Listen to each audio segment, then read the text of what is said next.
But first, the Irish Times has published an opinion poll, and we have Sean Defoe, Newstalk's political correspondent, with us to talk about that and about other developments in the ongoing general election campaigns. Sean, good morning. Morning, Pat.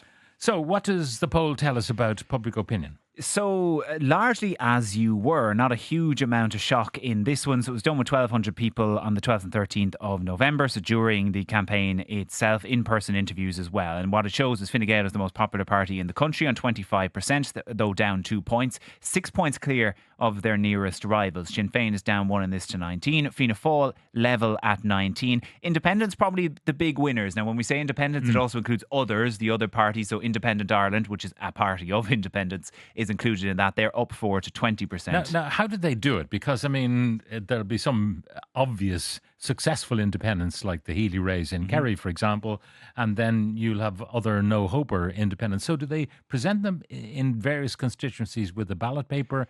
Is that how they work? That's largely how. So it's in-home interviews for this one. Rather than a ballot paper, it's in-home interviews. Who is your first preference likely to go for? It's done at 120 different sampling points, I think, across the country for this particular one from Ipsos and B&A. So that's how the methodology goes, rather than sample ballot papers. Some of the others, just to run through, no other party on more than 5%. Labour's down 1 to 5. Soc Dems unchanged at 4. Greens down 2 to 3. Aontú up 2 to 3. And People Before Profit level at 2. When you look at the way the support breaks down, for example, in social class, the ABC ones, Fine Gael dominates there, 29 to 18 for Fianna Fáil, 13 for Sinn Féin. For farmers, Fine Gael 42%, Fianna Fáil 19% and 10% for Sinn Féin.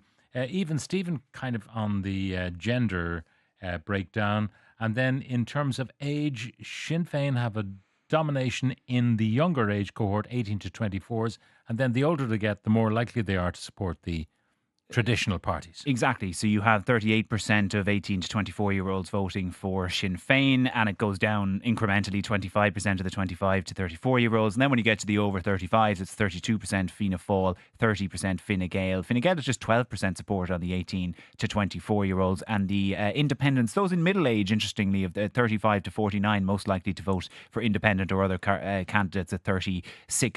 So there is a definite age gap and divide as you go through the figures on it.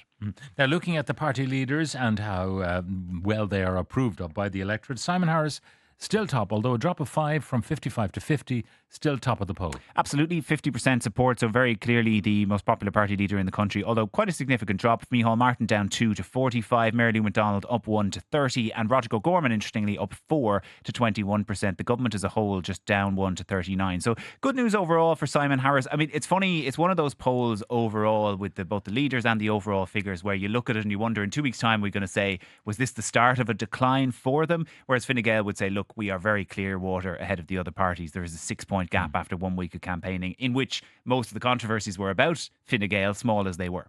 Now, we played a little clip of something the Irish Times posted of Simon Harris being harassed on the campaign trail about housing. And there are two reactions when you see all the comments. One is, good on you, mate, the guy who's having a go at Harris, and others saying, well handled, Harris. Yeah, I think a pretty split in the different parts of the video as well, because in the start of it he's having a go at Harris, and Harris is sort of having a go back, saying, well, you're not letting me speak, cutting across him and all that. And I know a lot of the communications people would say, don't ever do that. You don't argue with somebody who's having a go at it. Let them have their rant and move on. But then at the end he gave quite a reasoned, approach to their argument on housing. Shows the big difference, I think, from 4 years ago when the government was running from anything to do on housing, whereas this time they can say, well, actually, we're going to approach 40,000 homes. We've done this, that and the other. So he didn't shirk away from it. He spent quite a lot of time with your man as well. And the fella on the street wouldn't shake his hand in the end of all that. But it shows, like you say, the mixed response. There's very divided opinions on whether this government is worth returning or not. And when you look at the overall figures in this poll, 47% of people are supporting the outgoing government party. So there's every chance they're going to be back in. Now, the big story, I suppose, from the nomination of candidates is Jerry Hutch, so-called the monk, is running in Dublin Central. He describes himself in his nomination papers as a consultant. That's a euphemistic way of putting it, isn't it? Consultant of what? But what else would he put? I know, yeah. I mean, the consultant is a catch-all. There are so many consultants some of whom are behind bars, by the way. But consultant is a catch-all. Consultant, sole trader, you wondered what he put down. That's what he put in the end. Nicola Tallant getting a very good scoop. She was on Breakfast Office this morning and getting the interview with him, and that will be fascinating because I think that's how he will fight this campaign. It will be through very select interviews. It was funny, he was talking to someone in a party this morning saying he's probably going to be the only person in the country who, if he goes door to door, will get a 100% approval rating because absolutely no one will say, I'm not voting for you, Jerry. Not a chance. Fascinating in Dublin Central. Most of the people think, look, he'll get a whack of votes, maybe 2,000 or 3,000, won't go a huge amount further than that. But we've seen stranger things. You look at Trump, you look at a Pablo Escobar kind of a figure in the past, got elected to Congress in Colombia. So who Interesting though, Mary Lou MacDonald, obviously, and you wonder whether with all the Jonathan Dowdall stuff and all so on, whether she is primarily Hutch's target. She was talking about yesterday, she clearly giving out about the idea of a known criminal running for election and said it was down to our electoral laws to sort that kind of thing out. But she didn't put a tooth in it. She roundly condemned the idea of Hutch running. Yeah, and she'd come into a bit of criticism on the campaign trail because some of the reporters who have been embedded with her had asked the question a number of times and she hadn't really engaged with it. There seemed to be that from a few politicians in the area who were like, let's not give this guy oxygen, let's not give it the attention that maybe it doesn't deserve, and sort of glamorise him running. Yesterday couldn't have been more. Neil Ring had said, oh, anyone's entitled to run. I remember that's a few weeks ago when it was touted originally, and as if he had no criticism to offer of the career of Jerry Hutch. It's quite strange. Really strange. And then you speak to some of the others. Gary Gannon, for example, who I remember the first time I interviewed Gary Gannon as a councillor, it was about drugs in the inner city and the scourge, and he was nearly in tears talking about it when he was trying to get elected as to what it had done to his community. So there will be a backlash towards Jerry Hutch running. There's absolutely no doubt about that. Mary Lou MacDonald, pretty unequivocal, saying she had been one of the strongest critics of Hutch and of criminality in her constituency down throughout the years. It is sort of fascinating because obviously, look, he hasn't had a conviction since the 80s, I think, in this country, and that's why he is entitled to run. If you have a conviction of more than 6 months, that is what disbars you. Interestingly, if he were to be elected, but let's say this case in Lanzarote progressed and he was convicted, he could then be kicked out of the door, but it would have to be a sentence of more than 6 months. So as of now, on our electoral laws, perfectly entitled to, which seems a bit mad. Yeah, now you're calling it with Ivan Yates, and what are you calling in Dublin Central? Can you remember? Dublin Central, we are calling. So Mary Lou MacDonald will be safe, even though her vote will probably be down, split by the fact that they have two candidates plus others in the field, anti-immigration, all that sort of stuff. Pascal Donoghue will hold on to his seat, and then you've got two in play, and there's probably three into those where you have Gary Gannon, Nasa Horgan of the Green Party, and Claire Daly, obviously the Independent for Change former MEP. I think Claire Daly will probably take a seat, even though she didn't poll incredibly well in that part of the constituency in the Dublin Euros. She had about 8 or 9%. The wild card is Hutch. You've got other candidates like Malachy Steenson who are anti-immigration, who will clog up the early counts, but I don't see ultimately being there. Well, this is the joy of PR, is that the votes eventually come home somewhere. They do in a lot of cases, but when you see an anti-immigration candidate or a Hutch, do those votes continue, or will it be a sole protest vote? Will people go and give him the number one and then not continue down the line? Would be the difficulty with it. So, yeah, it's going to be interesting. Ivan's made a lot of calls. A lot of them have been very, very dodgy. But I think Dublin Central probably has fairly right. Now, this text, I'm amused how much you put into polls. Did the US elections not show you anything? And by the way, who do they actually poll? Yeah, it's a fair point. And if you look at the polls last time, they were totally off. We had Fianna Fáil, I think we're on 30% heading into the last election. And interestingly, there was a side poll to this one yesterday done of Galway West. So the Gráinne Seoga constituency, T.G. Cahir did this. And it last night had her in a real battle to actually take a seat when a lot of people thought this is supposed to be a safe seat. This is supposed to be a safe seat. I mean, it's Eamon O'Queeve's seat, safe Fianna Fáil seat. And on the numbers, there's a Fianna Fáil seat there. It's herself and Councillor John Connolly who are running both on 7%, which places them well ahead of the chasing pack. It shows Mairead Farrell of Sinn Féin in quite a lot of trouble. Fine Gael challenging for 2, and then the independents, Catherine Connolly and Noel Grealish holding. But I also went back to look at the T.G. Cahir poll that they did the last time around, and it had both the Greens and the Social Democrats taking a seat and Fine Gael taking 2, and it was that didn't come to pass at all. Neither took a seat. Fine Gael only had 1. Mairead Farrell doubled what she had in this poll in the actual election itself. So that shows the volatility of polls like this, with a margin of error of 4%.